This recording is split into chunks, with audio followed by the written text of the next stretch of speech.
বড় একটি মামলা করেছে, আর সেটি হচ্ছে 10,000 কোটি টাকারও বেশি।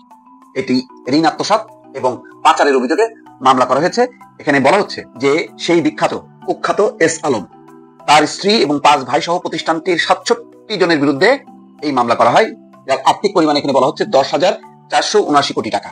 দুদক আনুষ্ঠানিকভাবে বলেছে যে প্রতিষ্ঠানটির ইতিহাসে এটাই সবচেয়ে বড় মামলা। রোববার দুদকের জনসংযোগ কর্মকর্তা আনুষ্ঠানিকভাবে জানিয়েছে, অভিযোগ অনুযায়ী ইসলামী ব্যাংক লিমিটেড এবং বাংলাদেশ ব্যাংকের বিধিবিধান উপেক্ষা করে এস আলম গ্রুপের 3টা প্রতিষ্ঠান, যেমন refined sugar, S Alam steel limited এবং এস আলম ট্রেডিং কোম্পানি লিমিটেডের নামে অনিয়মিতভাবে ঋণ অনুমোদন করা হয়। মূল ঋণের পরিমাণ ছিল 9,283 কোটি। এটা সুদ সহ, লভ্যাংশ এবং সুদ সহ 10,479 কোটি 62 লাখ টাকা দাঁড়িয়েছে। দর্শক বুঝতে পারছেন একটা গ্রুপের বিরুদ্ধে কত বড় অঙ্কের একটা মামলা হয়েছে। এরকম আরো অনেক মামলা আছে। ধারণা করা হচ্ছে এক এস আলমী সব মিলায় বিভিন্ন ব্যাংক থেকে 1 লাখ কোটি টাকা আত্মসাৎ করছে এবং যেটার কোনো হিসাব নাই। 10,000 কোটি টাকা দিয়ে শুরু হলো। এটা শেষ কোথায় এর জানা নেই। দর্শক, পুরো শেখ হাসিনার আমলে এস আলম একটা যত মাফিয়া ছিল এই সবার হলো শীর্ষে ছিল এস আলম, কারণ সে একাই 7টা ব্যাংক দখল করেছে। তৎকালীন ডিজিএফ এর কোন একটা অংশকে ব্যবহার করে একের পর এক ব্যাংকের মালিক হয়েছে।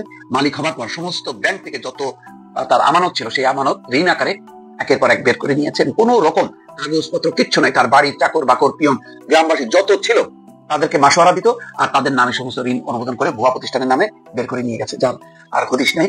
অথচ এই লোক আবার বিশ্ব ব্যাংকে আবেদন করেছে যে বাংলাদেশের বিরুদ্ধে যে তাকে দেউলিয়া করা হচ্ছে এবং তার প্রতি অন্যায় অবিচার করা হচ্ছে এবং সে প্রতিকার চাইছে।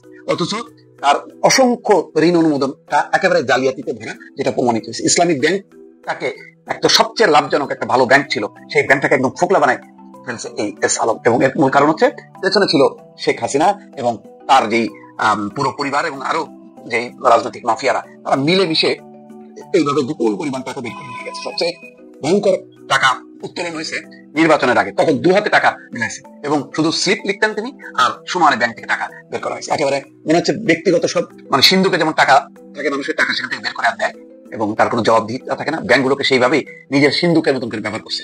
আজকে এস আলমও নেই, শেখ হাসিনাও নেই। ফলে এই মামলাটা হবে, তার কি সম্পদ আছে, কি বাজেয়াপ্ত করে এই টাকা আদৌ উঠবে কিনা যথেষ্ট পরিমাণ সন্দেহ আছে। ইতিহাসের পাতায় নাম লেখাবেন ইউনূস নিজেই নিজের নাম। সুযোগ ছিল কালেকটিভলি সবাই মিলে হিরো হওয়ার সুযোগ ছিল। বিএনপি, জামাত সব দল মিলে আমরা ইতিহাসের পাতায় স্থান করে নিতে পারতাম, নাম লেখাতে পারতাম, কিন্তু না। এখন যেটা ঘটতে যাচ্ছে, শেষ মুহূর্তে নাটকীয়তার কারণে ইতিহাসে হিরো হবেন প্রফেসর ইউনূস একা, বিএনপি জামাত না। তবে ইতিহাসে জামাত মূল্যায়িত হবে, কিন্তু সবাই মিলে হিরো হওয়ার সুযোগটা বিএনপির কারণে ব্যর্থ হচ্ছে। পরবর্তী প্রজন্ম ইউনূসকে বলবে নতুন বাংলাদেশের জনক, নতুন বাংলাদেশের স্থপতি। যেমন আধুনিক সিঙ্গাপুরের জনক আছে না, ওরকম নতুন বাংলাদেশের স্থপতি জনক, এটা প্রফেসর ইউনূসকে বলবে। ইউনূস সে স্ট্যাটাস অর্জন করতে যাচ্ছে। অথচ এটা হওয়ার কথা ছিল না। হওয়ার কথা ছিল যে আমরা কালেক্টিভলি সবাই মিলে নতুন বাংলাদেশ গড়েছি। ঐক্যমত্য কমিশন পৃথিবীর রাজনীতির ইতিহাসে একটা অধ্যায়।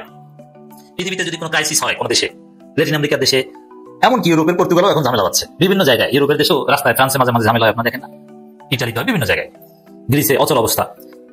এগুলোর সমাধানে হতে পারতো বাংলাদেশের ঐক্যমত্য কমিশন একটা এক্সাম্পল। এবং পলিটিক্যাল সায়েন্সে ঐক্যমত্য কমিশন এটা একটা থিওরি হিসেবে স্থান পেতে পারতো, বা হয়তো পাবেও কিছুটা। পলিটিক্যাল সায়েন্সের কোর্সে এটা আলাদাভাবে পড়ানো হবে, আলী রিয়াজদের নাম থাকতো সেখানে। কিন্তু বিএনপির কারণে বিষয়টা ওইভাবে হচ্ছে না। এখন ইউনূসের ডমিনেশন। আমার দেশের রিপোর্ট, গণভোট প্রশ্নে এই দৃশ্যমান অগ্রগতি। এই যে দৃশ্যমান অগ্রগতি নেই, এটা হচ্ছে শেষ মুহূর্তের নাটকীয়তা। কিন্তু বৃহস্পতিবারের পর আপনারা দেখবেন, আসলে এই ঐক্যমত কমিশন যেহেতু একমত হতে পারেনি, সরকার 7 দিনের সময় দিয়েছে, সে সময় শেষ। এবার রাজনৈতিক দলগুলোর ঐক্যমতের ভিত্তিতে নতুন বাংলাদেশ সংস্কারের পর নতুন বাংলাদেশ হয়েছে, এটা আর বলা যাচ্ছে না। তাহলে কি হচ্ছে, ওই যে বৃহস্পতিবারের পর ইউনূস সিদ্ধান্ত দিবেন, এর মানে ইউনূসই হিরো, ইউনূসই করেছেন। রাজনৈতিক দলগুলো ঐক্যমত হতে পারেনি, শেষে মিটিং করতে বলেছিল, তাও পারেনি, তাহলে হিরো ইউনূস। ক্লিয়ার? এই যে গণভোট প্রশ্নে দৃশ্যমান অগ্রগতি নেই, এটা হচ্ছে শেষ মুহূর্তে নাটকীয়তা। দৃশ্যমান অগ্রগতি না থাকলেও অদৃশ্যমান অগ্রগতি আছে। কি দৃশ্যমান অগ্রগতি বলতে, পলিটিক্যাল পার্টিগুলো মিটিং করে যদি একমত হতে পারতো, ওটাকে বলা হতো দৃশ্যমান অগ্রগতি। কিন্তু ভিতরের অগ্রগতি, অদৃশ্য অগ্রগতি হচ্ছে যে ইউনূস সরকার, ইউনূস ঠিক করে ফেলেছেন কি হবে, কি করবে। 15 তারিখ বা বৃহস্পতিবার পরে হঠাৎ করে সংবিধান সংস্কার অধ্যাদেশ জারি করবে, গণভোটের বিধান রেখে অধ্যাদেশ জারি করবে, তারপর গণভোটের তারিখ দেবে। এর মানে ইউনূস হিরো, এবং এটা করবে। এবং এইগুলো জুলাই সনদ, নোট অফ ডিসেন্ট ছাড়াই বাস্তবায়ন হবে। বিএনপি নোট অফ ডিসেন্ট, জয় বাংলা। রাজনৈতিক অঙ্গনের নতুন অস্থিরতা, এই অস্থিরতাও এটাও শেষ মুহূর্তে নাটকীয়তা, এবং এটা কেটে যাবে। ইউনূস এই অস্থিরতা দূর করবেন, এবং অস্থিরতা দূর করার জন্য যে প্রস্তুতি দরকার, সেনাপ্রধান, বিমান বাহিনী প্রধান, নৌবাহিনী প্রধান, পুলিশ প্রধান, র্যাব প্রধান এবং আনসার প্রধান, সবার সাথে আলোচনা করে সেই অস্থিরতা দূর করার সব বন্দোবস্ত ইউনূস সরকার করে ফেলেছে, প্রফেসর ইউনূস নিজেই করে ফেলেছে। জামাতের আলোচনার প্রস্তাবে সাড়া দেয়নি বিএনপি, এটা আরেক নাটকীয়তা। এটি হচ্ছে ইতিহাসের ভিলেন পয়েন্ট। বিএনপি ইতিহাসের ভিলেন, কারণ জামাত এই আলোচনার প্রস্তাবটা জামাতের না, আলোচনার প্রস্তাবটা সরকারের। উদ্যোগ নিয়েছে জামাত, উদ্যোগটা বিএনপি নিলে বিএনপি আরো বেশি হয়ে যেতে পারে, কিন্তু বিএনপি উদ্যোগ নিয়ে একদম করেছে, জামাত উদ্যোগ দিয়েছে, উত্তরে সারা দিন না দিয়ে আরেক ভুল করেছে। তাহলে জামাতের আলোচনার প্রস্তাবে সারা দিনে বিএনপি, এটা ওইভাবে নেই। অর্থাৎ সরকারের আলোচনার প্রস্তাব বিএনপির কারণে ব্যর্থ। কারণ সরকার আলোচনার প্রস্তাব দিয়েছে যে আপনারা নিজে নিজে আলোচনা করেন, সেটা বিএনপির কারণে হয়নি। এর মানে বিএনপি ইতিহাসে ভিলেন হয়ে গেল। সরকার বেঁধে দেওয়ার সময় শেষ, সে আরেকদিন আছে হিসাবে, আর একদিনের মধ্যে কি হবে এটা তো বুঝেনি। এর মানে এগুলো শেষ। মঙ্গলবার মধ্যে গণভোটের ঘোষণা না হলে কঠোর কর্মসূচি হুঁশিয়ারি আন্দোলন, এটা আরেকটা নাটকীয়তা। মঙ্গলবারের মধ্যে গণভোটের অধ্যাদেশ জারি হবে না, কিন্তু রাজপথে জামাতের চাপ অব্যাহত থাকবে, জামাত সমাবেশ করবে আন্দোলন, কিন্তু অধ্যাদেশ জারি হতে হবে বৃহস্পতিবার বা এই সময়ের মধ্যে। এবং জামাতকে আশ্বস্ত করছে জামাতের সাথে ইন্টারনাল যোগাযোগ আছে সরকারের। তারপর জামাত দৃশ্যমান চাপ বজায় রাখবে। এই যে দৃশ্যমান চাপ, অদৃশ্য অগ্রগতি, এটাই নাটকীয়তা। এবং এর মধ্য দিয়ে ভালো কিছু। BNP villain, doctor Yunus hero, collective hero সবাই হতে পারো না, জামাত ইতিহাসে মূল্যায়িত হবে। পরিস্থিতি এদিকে যাচ্ছে। এই কাজটা মানে বিএনপি এবং জামাত থেকে আসা উচিত ছিল। এগুলো এতদিন কেন আসে নাই, এজন্য তারা দায়ী। বাংলাদেশি জাতীয়তাবাদের ধারক বাহক যারা মনে করেন তারা দায়ী। আপনারা জানেন যে জুলাই নিয়ে কটাক্ষ করে আব্দুল নূর তুষার ভাই, ওনাকে একজন ভালো মানুষ হিসেবে জানতাম, কিন্তু এমন একটা দালালি, এই যে বললাম না, বিল্ট ইন এবং জেনেটিক প্রবলেম থাকলে আপনি কখনো এদেরকে বিশ্বাস করতে পারবেন না। এরা টোটালি দেশ বিরোধী মানে কর্মখানে। এরা জুলাই নিয়ে কটাক্ষ করে। আর বেটা, এই জুলাই থাকার কারণে 9-9.5 বছর পরে নিজের মাতৃভূমি দেখার সুযোগ হয়েছে। একটা দুর্বৃত্ত ফেসিজমের মানে বসেছিল। এই জুলাই থাকার কারণে বাংলাদেশ নামক রাষ্ট্রটা আবার বাংলাদেশের মানুষ নিজেদের বলে দাবি করে। এখন ওটা ভারতের মানে দেশ ছিল। 72-এর সংবিধান কেন পরিবর্তন করা দরকার এখন আজকে আপনারা বুঝেন। এই 72-এর এই কলঙ্কিনী এবং দেশদ্রোহী সংবিধান, এটাকে সুরে ফেলে দেওয়া উচিত। দিয়ে একটা নতুন বাংলাদেশি মানুষের জন্য একটা সংবিধান ভারতের লিখে দেওয়া। ডক্টর কামালকে কেন আমি সম্মান করি না এখন জানেন? আমি মনে করতাম উনি খুব বিজ্ঞ লোক। এমন একজন লয়ার, উনি নাকি ইন্টারন্যাশনাল কোর্টে বাংলাদেশকে রিপ্রেজেন্ট করে। সবই বোয়া, সবই ফক্কিবাজ। জুলাই নিয়ে কটাক্ষ করে খালেদ মহিউদ্দিন। জুলাই নিয়ে যারা কটাক্ষ করে এরা বাংলাদেশি নয়, এরা বাংলাদেশের শত্রু। এদের বিষয়ে সচেতন থাকবেন। আইনানুগ ব্যবস্থা নিতে পারবেন কিনা আমি জানি না, তবে সচেতন থাকবেন। এরা আজ যাই হোক, এরা বাংলাদেশি হিসেবে নিজেকে যেন পরিচয় করে না দেয়। এরা ভারতীয় দালাল এবং ভারতীয় এজেন্ট এবং আওয়ামী লীগের দালালেরা। এদের বিষয়ে সচেতন থাকবেন সবাই। আমি অনুরোধ করে গেলাম যারা জুলাইকে নিয়ে কটাক্ষ করে। ইয়েস, জুলাই পরে অনেক অনেক ডিসক্রিপেন্সিস হয়েছে, অনেকে টুকটাক দুর্নীতি জড়িত হতে পারে, কিন্তু জুলাই নিয়ে কথা বলার অদ্ভুত যদি কেউ দেখায়, বাংলাদেশ বিরোধী, বাটপার, দালাল, এর বিষয়ে সচেতন থাকবেন। That's what it is, the bottom line, ladies and gentleman. So আমি আসি, আপনার বক্তব্যগুলো শুনেন, আপনার সন্তানকে শুনান। জুলাই এই সরকার সাংবিধানিক না, এই সরকারকে কে শপথ করাইছে? অথচ একজন জেনুইন রাষ্ট্রপতি, এই শেখ হাসিনার মতো মানে সরকার, সে যে রাষ্ট্রপতিকে রেখে গেছিল, সেই রাষ্ট্রপতি একটা সরকারকে প্রতিটা পদে পদে লিগাল এবং কনস্টিটিউশনাল ম্যান্ডেট এবং রুলস অফ বিজনেস সেগুলো মেনে এই সরকার শপথ নিয়েছে। অথচ দেখেন উনার বাবা শেখ মুজিবুর রহমান সাহেব, উনি নিজেই শপথ না করে অবৈধ রাষ্ট্রপতি নিজেকে ঘোষণা করেছিলেন। আপনারা আমরা জানি না এটা। এই কথাগুলো উনাকে শাহরিয়ার কবির ভাইকে ভাই, উনি যে এই প্রশ্ন তুলেছেন, উনাকে অন্তরে অন্তঃস্থল থেকে, নতুন জেনজির পক্ষ থেকে, সবার পক্ষ থেকে ধন্যবাদ দেই। এই ধরনের মানুষই তো আমাদের দরকার ছিল। এরাই তো এই কথাগুলো বলবেন। তাত্ত্বিক এবং থিওরিটিক্যাল আলোচনা যদি না হয়, এদেশের জনগণ কোনো কিছু জানতে পারবে না, লেডিস এন্ড জেন্টলম্যান। আচ্ছা, সো আপনাকে শোনাই উনি কি বলেছেন। উনি এই কথাগুলো আপনাদের জানা উচিত এবং এটা প্রচার করা উচিত। এটা ইটস অলরেডি ওয়েন্ট ভাইরাল। আপনি আজকের এই আলোচনাগুলো শুনুন। দেশটা শুরুই হয়েছিল ভুল দিয়ে, এটা সত্য। এবং আমি বললাম না, এই সংবিধানটা লিখে দিছে ভারত, লিখে দেয় আমাদের জাতীয় সঙ্গীত। আপনি দেখছেন যে ব্যক্তি জীবনে বাংলাদেশিদের প্রতি বিন্দুমাত্র টান ছিল না, ঢাকা বিশ্ববিদ্যালয় প্রতিষ্ঠার গুর বিরোধিতাকারী, যেন মানুষ শিক্ষিত না হতে পারে, রাইট? সেই ব্যক্তিকে দিয়ে একটা জাতীয় সঙ্গীত এটা আমাদের উপরে চাপিয়ে দেওয়া হয়েছে। এটা নিয়ে কথা বললে আপনি বলবে আপনি বাংলাদেশ বিরোধী না, আপনি বাংলাদেশের চান না, আপনি বাংলাদেশ বিরোধী, আপনি পাকিস্তানপন্থী। এই আওয়ামী লীগ যে এরা যে কতটা দেশদ্রোহিতায় মগ্ন এবং মানে উল্লাস করে বাংলাদেশে বিরোধিতা করে এরা, তার কয়েকটা প্রমাণ আপনারা তো নিশ্চয়ই জানেন। মধ্যে একটা প্রমাণ হলো যে আপনি যদি প্রশ্ন তুলেন এই জাতীয় সঙ্গীত, আপনি বলেন আমার এই জাতীয় সঙ্গীত আমি কেন মানবো? এটা তো আমার কথা বলছে না, আমার জাতীয় সঙ্গীত আমার দেশের কথা বলছে না, আমার বাংলাদেশের মানুষের কথা বলছে না। যে ব্যক্তি বাংলাদেশী না, সেই ব্যক্তির লেখা জাতীয় সঙ্গীত আমি কেন ধারণ বাহক করবো? এই প্রশ্নটা কে তুলবে তাদের কাছে? এটা তুললে আপনারা তারা পছন্দ করে না। আওয়ামী লীগ কি পছন্দ করলো না করলো, হু কেয়ারস?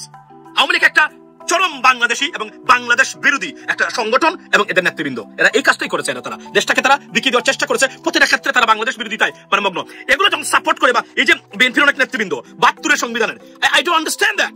কিভাবে তারা বিএনপি নেতৃবৃন্দ তারা কিভাবে এটা করতে পারে, যে দলের জন্ম হয়েছে মানে ভারতীয় আগ্রাসনের বিরোধিতা মানে করার জন্য? এটাই তো বাস্তবতা। বিএনপির জন্মটাই তো অ্যান্টি ইন্ডিয়ান সেন্টিমেন্ট থেকে তৈরি করা। এই দলের এরা যখন বলে আপনারা বলতে পারেন না, আসুন আমাদেরকে দেন, আমরা দেই, বিএনপি দিকে দেন। তারা বিএনপির অনেক ব্যারিস্টার আছে, অনেক অ্যাটর্নি আছে, আইনজীবী আছে, তাদেরকে দেন, তারা এটা তৈরি করুক। এই যে বর্তমান যে attorney general, he can do that too. Then তাকে নিয়ে একটা কমিটি করে আমাদের একটা সংবিধান, আমরা 72-এর সংবিধান, ভারতীয়দের লেখা সংবিধান কেন বাংলাদেশে মানে করবে? এটা একটা লজ্জা আর ফেইলিয়ার হতেই পারে না, ladies and gentleman. Yunus sir এত কাঁচা খেলোয়াড় মনে করেন? উনি এত কাঁচা খেলোয়াড় না। আপনারা যারা বলতেছেন উনি গর্তে পড়ে গেছেন এবং সব দোষ প্রফেসর ডক্টর মোহাম্মদ ইউনূসের আজকের এই রাজনৈতিক অস্থিরতার জন্য, তাদের জ্ঞাতার্থে বলছি, একবার চিন্তা করেন তো মিয়া ভাই, যে বলতেছেন এই সমস্ত কথা, বাংলাদেশে আজ পর্যন্ত কোন রাজনৈতিক নেতা এতগুলো দল নিয়ে এতগুলো দল একসাথে বসাইয়া একটা আলোচনায় দীর্ঘ 6টি মাস বসাইতে পারছে? কেউ পারে নাই, ডক্টর ইউনূস বসাইছে। তার মানে এই যে সমস্ত রাজনৈতিক দলগুলা একটা জায়গায় গেছিল কিছু একটা শোনার জন্য, কিছু একটা করার জন্য। যদি এর মধ্যে কিছু কিছু দলের প্রধান ইচ্ছা হলো যে যাই করেন তাই করেন, নির্বাচনটা দিয়ে দেন, কিন্তু জনগণ কি চায়? আপনারা জনগণের নাচ দেখেন তো, বাংলাদেশের মানুষ কি সেই নির্বাচন চায় যে আগের মতো যে একটা তড়িঘড়ি নির্বাচন হয়ে যায়, নির্বাচন হয়ে একটা সরকার গঠন হোক, যে সরকার সে আগের মতোই দেশ চালাক? বাংলাদেশের মানুষ তো সেটা চায় না। আমরা এই যে এত বড় একটা আন্দোলন হইলো বাংলাদেশে, এই আন্দোলনটা কি শুধুমাত্র একটা নির্বাচনের জন্য হয়েছে? না, শুধুমাত্র একটা নির্বাচনের জন্য এই আন্দোলন হয় নাই। এই আন্দোলনটা হয়েছে শুধুমাত্র নির্বাচন না, নির্বাচন অবভিয়াসলি হবে, কিন্তু নির্বাচনের আগে কিছু সংস্কার করতে হবে, কিছু রাষ্ট্রের কিছু অক্ষত জায়গাকে মেরামত করতে হবে। সোজা কথা বাংলায় যদি বলি, মেরামত করতে হবে। যেভাবে আপনারা এতদিন দেশ চালাইছেন সেভাবে দেশ চলবে না, এটাকে মেরামত করতে হবে। যে সমস্ত জায়গায় ভুল আছে সেই ভুলগুলোকে সংশোধন করতে হবে, ক্ষমতার বিকেন্দ্রীকরণ করতে হবে, অন্যায় অত্যাচার বন্ধ করতে হবে, ঘুষ দুর্নীতি বন্ধ করতে হবে, ইত্যাদি ইত্যাদি। অনেক বড় একটা ম্যান্ডেটের জন্য কিন্তু আসলে এই আন্দোলনটা হয়েছিল। এই আন্দোলনের পর আমরা কি দেখলাম? আমরা সবাই দেখলাম তোড়জোড় করে একটা নির্বাচন। যদিও প্রফেসর ডক্টর মোহাম্মদ ইউনূস প্রথম থেকে বলে আসতেছেন আমি সংস্কার করবো, বিচার করবো, নির্বাচন দেবো, কিন্তু ওনাকে নির্বাচনের ব্যাপার ছাড়া অন্য কোনো ব্যাপারে কিন্তু কেউ খুব একটা সাহায্য করে নাই। আপনারা একটু হিসাব করে দেখেন, এখন তো সবাই মিলে বলতেছেন সব দোষ প্রফেসর ডক্টর মোহাম্মদ ইউনূসের। প্রফেসর ডক্টর মোহাম্মদ ইউনূসকে ঐক্যবদ্ধ কমিশনটা হুদাই করলো, ওইটা কতগুলো পয়সা নষ্ট করলো, রাষ্ট্রের পয়সা তো বহু নষ্ট করে ভাই। এখানে কোনো চুরি চামারি হয় না, এই দলীয় নেতারাই খাইছে। সেটা রয়ে খাওয়াই খাক, আসলে রয়ে খাওয়াই খাক, আর জুসি খাক, আর কাজু বাদামি খাক, আর অনেক জুসি খাক, কেউ তো খাইছে এইটা না, এটা তারা খাইছে। খাইলো তো এতগুলা দিন, খাইলে রেজাল্টটা কি হলো? রিজাল্ট তো কিছুই হয় নাই, কিছু হয় না বলে তাই রিয়াজ সাহেব কি করবে? আপনারা যা বলছেন সেগুলো দায়িত্ব দিয়ে গেছে প্রফেসর ডক্টর মোহাম্মদ ইউনূসের কাছে। প্রফেসর ডক্টর মোহাম্মদ ইউনূস সামলাইতে পারবে?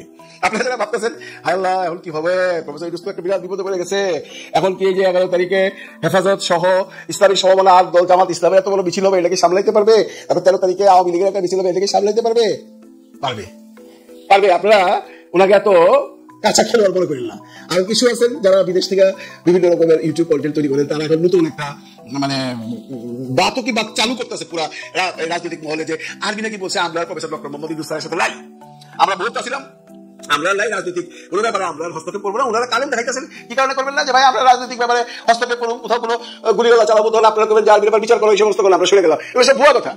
আর্মি এই ক্রান্তিকালে সরকারকে ছাড়া যাবে না। ইউনূস সাহেবের সাথে ওয়াকার সাহেবের সাথে সম্পর্ক খারাপ হতে পারে, কিন্তু আর্মির সাথে সম্পর্ক খারাপ না। দেশের আর্মি তো দেশের জন্য, দেশের মানুষের সুখের জন্য, দেশের মানুষের শান্তির জন্য।